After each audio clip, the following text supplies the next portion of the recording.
تحصیل کمپلیکس کاټلنګ کې د پرانستې کچهرې تابعه عام ولس د مسلو انبارونه ولګول. د ایډیشنل ډیپټي کمشنر انجینیر سید شازیب په مشرۍ کې په دغه پرانستې کچهرې کې اسسټنټ کمشنر کامران خان، ډي اس پي ګلشید خان، ایجوکیشن اس ډي او فضل خدا او د نورو سرکاري محکمو سربراهانو ګډون وکړو.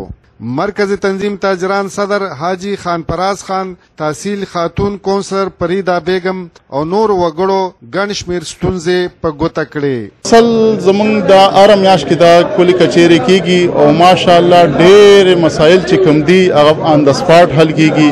کوم مسایل چې دي نو هغه راشي او په هغه دوی ځان سره نوټ کړی شي او هغه نوټ بیا هلته کې هغې له کاغذي یو عمل ورکړی کېږي او انشاءالله تعالی هغه باندې ډېر زیات کوم دغه چې وو په دې کې زمونږ لکه ملګري به وو هغوی به دلته کې د 200 روپو کاغذ دپاره مردان ته تللی او هغه ورځنګ به یې خرابېدلی او هغه خرچینګ به یې کېدلې. هغه ټولې مسالې دلته حل شوي دي او انشاءالله تعالی تاسو ولیدل کوم مسایل چې ملګرو روان دي کړلې دې لنګ به یو ښه انداز کې حل ورکړو. خو دا ټرکونه چې کوم راځي د بار نه او د دې زموږ سړکونه خرابوي، مهرباني غټه غټه وکړئ یو خدا بند کړئ ولې زموږ روډونه یې خراب کړل.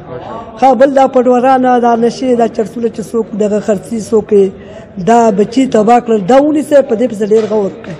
ښه بل دا خبره دا بجلي دا بیلونه چې راځي د ډېر غریبانان دي او چا وشلوله چا وکړله چا څه وکړه چا څه خیر د بیلونو دا میټرو له کسانې بدل کړئ چې دا بیلونه کم راځي.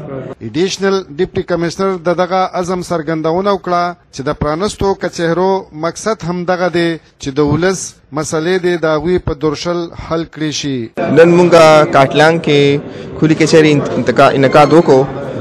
کافي ډپارټمنټس والا راغلي وو او مونږ چې کوم د خلکو مشکلات چې کوم د چې کوم پرابلمز وو هغه مونږ واخیستل.